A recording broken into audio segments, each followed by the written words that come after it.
Bunlara belə deyək də, müəllim, şagird, müəllim, valideyn münasibətlərində çox dərinə girməyəcəm. Çünki vaxtımız çox getməsin, testdə vaxtımız qalsın deyə qısa konkret.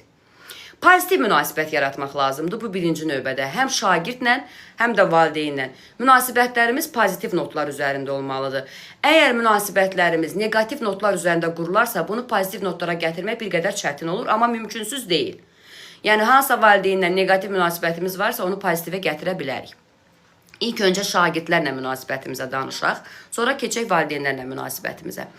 Deməli, effektiv müəllim-şagird münasibəti necə olmalıdır? Qarşılıqlı dəyər, qarşılıqlı hörmət, qarşılıqlı sevgi.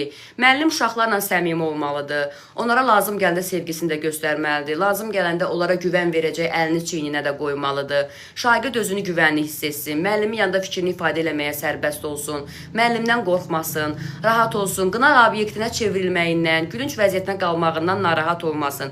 Yəni, sağlam bir ab-hava yaratmaq lazımdır. Bu ilk növbədə. Müşahidələr göstərir ki, bəzən müəllimlər müsbət fikirlər deməkdə xəsislik edirlər və bunu belə əsaslandırırlar ki, biz uşağı tərifləyəriksə, uşaq əvvəlki nəticəni göstərməyəcək, özgüvən yaranacaq, rahatlaşacaq, amma əslində belə deyil. İnsanı daha çox pozitivliyə kökləyəndə insan daha çox pozitivliyə doğru gedir. Özümüzdən fikirləşək. Tutaq ki, hər bir insanın fəaliyyətində qüsur var, düzdürmü? Müəllim də olsaq, həkim də olsaq. İş varsa, həmişə deyirik, iş varsa səhv var. İnsan varsa orada səhv ola bilər. Tutaq ki, hansısa bir səhv eləmişik. Biri var ki, bizim rəhbərliyimiz çağırır, bizi negativlikdən başlayır məsələyə ki, məsələn, Günay müəllimə, bunu niyə belə eləmişsiniz, nə eləmişsiniz? Biz artıq başlayacaq özümüzü müdafiə eləməyə. Bu, istər-istəməz belədir. Nə qədər sakit olsaq da, istər-istəməz özümüzdən çıxacağıq, səbəblər gətirəcəyik, argumentlər göstərəcəyik. Amma bizə pozitivliyimizdən başlasaq ki, Günay müəllimə, Əslində deyəndə Günay müəllimə, sizin fəaliyyətinizdən çox razıyam. Məsələn, filan şey eləmişdi, çox qəşəng alındı. Amma bu fəaliyyətinizdə bir qüsur gördüm. Bunu aradan qaldırmaq lazımdır. Bu cür yanaşsa mən necə münasibət göstərərəm? Yəni, birinci pozitiv eşidirəm, ab-havam dəyişir. Artıq ondan sonra gələn negativ o qədər də mənə neynəmir? O qədər də məni ciddi narahat eləmir. Yəni, bu belədir. Bəs yaxşı, biz müəllim olaraq nədən başlamalıyıq? İlk növbədə xoş gəlmisiniz məktubu ilə başlaya bilərik. Şagirdlərimizə xoş gəlmisiniz məktubu göndəririk. Bunu ibtidai sinifdən eləsək daha yaxşı nəticə verər. Yuxarı sinif müəllimiyik. Məsələn, mənim fənnim 5-dədir, elə müəllim var fənni 6-dadır, elə müəllim var fənni 7-dədir də, fərqi yoxdur bunun. Tutaq ki, uşaqlara bizə gələnin 6A veriləcək. Biz və o sinifə girəcəyik ilk dəfə. 5A olan vaxtı gedirik o sinifdən tanış olmağa. Deyirik ki, gələnizin fizika müəlliminiz mən olacam və yaxud da coğrafiya müəlliminiz mən olacam və sizin kimi bir şagirdlərlə işləmək mənim üçün qürur verici olar. Mənim adım, soyadım budur, məktəbin coğrafiya müəllimiyəm. Sizi səbirsizliklə gözləyirəm ki, sizin sinifə dərs keçim. Yəni, bu şagirdlərdə artıq sizin barədə xoş təəssürata gətirib çıxardacaq. Və şagirdlər artıq sizlə ünsiyyətə girməyə, sizin dərsinizə həvəslə oxumağa maraqlıdırlar. Bu ilk növbədə. Sonra, dərsin əvvəllərində icebreakerlər keçirtmək, yəni buzquranlar keçirtmək çox önəmlidir. Bu da şagirdlərlə müəllim arasında münasibətlərə müsbət təsir göstərir. Şagirdin hansısa bir ad günündə, hansısa bir uğurunda dərsə mane olmamaq, dərsimə mane olmamaq, bu önəmlidir, dərs vaxtı yox.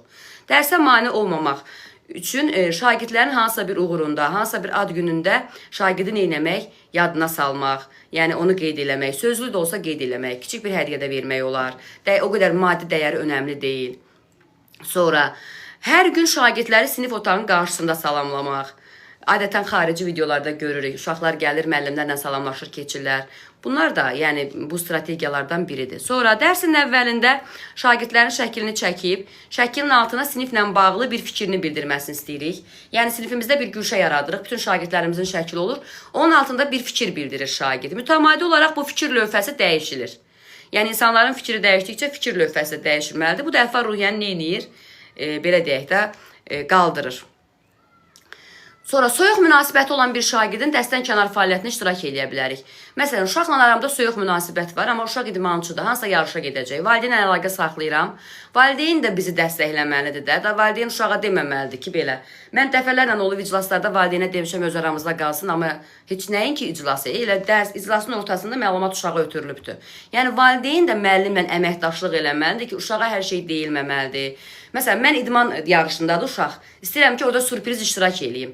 Valideynlə əlaqə saxlayıram, yarışın vaxtını öyrənirəm, yerini öyrənirəm, tarixini öyrənirəm, ya uşağın özündən öyrənirəm, belə deyək də söz alıram, qəfil gedirəm ora. Və orada onun uğurunda iştirak eləyirəm, orada onu alqışlayıram. Bu da müəllim-şagird arasında münasibətlərə müsbət təsir göstərə bilər.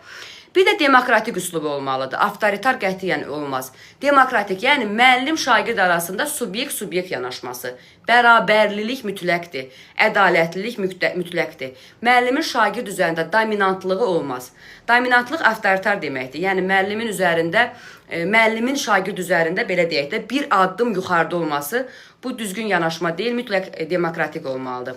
Bir də ki, şagird davranış, şagirdə ədəbi dildən istifadəyə həmişə təbliğ eləməliyik. Amma şagird başqa ləhcədə danışırsa, indi rayondan gəlib də, lap rayondan gəlməyib. Ailələrimiz var ki, müxtəlif rayonlardan gəliblər, ailələrində o cür danışırlar. Yəni, onların danışıq tərzi dəyişməyibdir. Uşaq da o cür danışır. Yəni, onu gülünc obyektinə yox, dialektə hörmətlə yanaşırıq, amma onları ədəbi dildən istifadəyə həvəsləndiririk. Məcburiyyət yox, sən məcbursan, sən məktəbdəsən, sən ədəbi dildən danışmalısan. Bu cür yanaşma yox. Sadəcə həvəsləndirir uşaqları ki, uşaqlar ədəbi dildə danışmaq sizin gələcəkdə nitqinizə nə kimi müsbət təsirlər göstərə bilər. Yəni, qəşəng bir natiq ola bilərsiniz, orator ola bilərsiniz, hansısa fikrinizi ədəbi dildən istifadə edə bilərsiniz, çatdıra bilərsiniz. Yəni, bu cür həvəsləndirərək. Pozitiv münasibət. Şagird qələmimiz yerə düşüb bizə verirsə təşəkkür edirəm deməliyik. Şagirddən nəsə götürürüksə zəhmət olmazsa xahiş edirəm sözlərindən istifadə eləməliyik ki, onlar da bizə qarşı neynəsinlər? O sözlərdən istifadə eləsinlər, qarşılıqlı hörmət olsun. Keçdik valideyn münasibətə. Valideynlə də eyni şeydir. Əvvəllərinə çox toxunmayacağım, eyni şeydir. Müsbət olmalıdır. İlk tanışlığımız müsbət olmalıdır. Yəni, ilk tanışlıqdan uşağın valideyn nə zaman məktəbdən uzaqlaşır? Uşağından negativ eşidəndə və yaxud da ki, ağır iş rejimində çalışanda və yaxud da ki, özü təhsil prosesinə maraqsızdır, düzdürmü? Bunun bir neçə səbəbi ola bilər.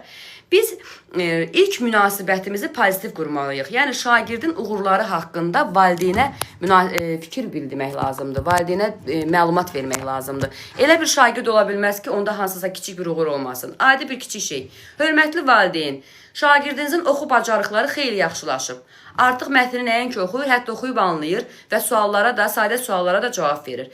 Yəni, pozitiv münasibətlər qururuq, pozitiv valideyn iclası keçirdirik, valideynlərlə uşaqları arasında olan münasibətləri ancaq valideynlərin özlərlə danışırıq, ümumi iclaslarda ümumi söhbətlər edirik, konfidensiallığı qoruyuruq, uşağın ailəsi ilə bağlı, valideynlə bağlı bildiyimiz məlumatları sinifdə demək, haradasa müzakirə eləmək qətiyyən olmaz. Hər bir ailənin özünə məxsus tarixçəsi var. Hər bir ailə fərqlidir. Nəzərə alaq ki, şagirdlərimiz hərəsi fərqli ailələrdən gəlirlər. Sonra, düzgün münasibət qurmaq üçün təşəbbüsü ələ almalıyıq. Yəni, təşəbbüskar olmalıyıq, israrlı olmalıyıq. Valideyni belə deyək də, israrlı nə deməkdir? Valideyn bizlə münasibətə girmirsə, biz onunla münasibətə girməyə çalışmalıyıq. Hər bir variantdan istifadə eləməliyik. Məktub göndərdik, cavab vermədi. Mesaj yazdıq, cavab vermədi. Uşaqdan xəbər göndərdik, alınmadı. Valideynin evinə belə gedə bilərik. Qəfildən getmək yox, yəni xəbər eləyərək valideyni təhsil prosesinə cəlb eləmək lazımdır. Çünki tədqiqatlar sübut eləyir ki, valideyni təhsil prosesinə cəlb olunan uşaqların akademik göstəriciləri daha yüksək olur, nəinki valideynləri təhsil prosesinə cəlb olunmayan uşaqlar. Bu da bəzən yanlış anlaşılır valideynlər tərəfindən. Valideyn elə bir ki, hər gün gəlib dərsdə oturmalıdır. Bu da şagirdləri biraz çərçivəyə salır. Hər gün gəlib dərsdə oturmaq, belə deyək də, valideynin təhsil prosesinə cəlb olunması deyil. Yəni, mütəmadi olaraq uşağı ilə maraqlanmalıdır, uşağının davranışına maraqlanmalıdır, dərsə davamiyyətlə maraqlanmalıdır. Müəllim də mütəmadi olaraq məlumatları verməlidir. Sonra, ailə ilə empati yaratmaq. Tutaq ki, ailədə hər hansı bir problem var, sosial problem ola bilər, ailə daxili münaqişə ola bilər. Biz ailəni başa düşdüyümüzü, yəni empati yaratdığımızı deməliyik. Məxfiliyi dedim. Valideynimizi anlamağa çalışmalıyıq. Ailə daxili münasibətlərini anlamağa çalışmalıyıq. Ünsiyyətimiz zamanı, yəni səhv anlaşılan sözlərdən istifadə etməməliyik. Fikrimizi valideynlərə açıq çatdırmalıyıq və valideynlərlə münasibət də yaxşı olarsa, şagirdlə də münasibətimiz yaxşı olar. Məsələ söhbət burada münasibət deyil, həm də hər üçü olanda nə olur? Akademik göstəriciləri də müsbət olur şagirdin, şəxsiyyət kimi yetişməsi də müsbət olur. Tək akademikə, belə deyək, yönəlməyək. Biz şəxsiyyət yetişdiririk də. Sağlam şəxsiyyət yetişdirmək üçün sağlam nəyə yaratmaq lazımdır? Mühit yaratmaq lazımdır. Bunun hamısı müəllimin üzərinə düşür, çox təəssüf ki. Çünki valideynlərimiz bu təhsil sistemi ilə gəlmədiklərinə görə, yəni uşaqlarımızın valideynləri, onlarda bu təhsil sistemi ilə bağlı məlumat çox azdır. Ancaq bir-iki şey eşidirlər, özlərinə lazım olan şeyləri. Uşaqlara azadlıq verilir. Və bu azadlığı tamam başqa istiqamətdə başa düşürlər. Elə bilər ki, azadlıq uşaq ürəyi nə istəyir deməlidir. Uşağa təhsil prosesində azadlıq verilir ki, hansı iş formasından istifadə eləyək, hansı iş üsulundan istifadə eləyək. Məsələn, uşaqlar esse yazıblar, onu necə təqdimat eləməlidirlər. Yəni, azadlıq deyəndə bu azadlıq başa düşülür. Amma hər bir valideyn ziyalıdırmı? Hər bir valideyn bu demokratiya anlayışını başa düşürmü? Hər bir valideyn subyekt yanaşmasını başa düşürmü? Yox. Bunu maarifləndirmək kimin üzərinə düşür? Biz müəllimin. Yəni məcburuq. Bunu dövlət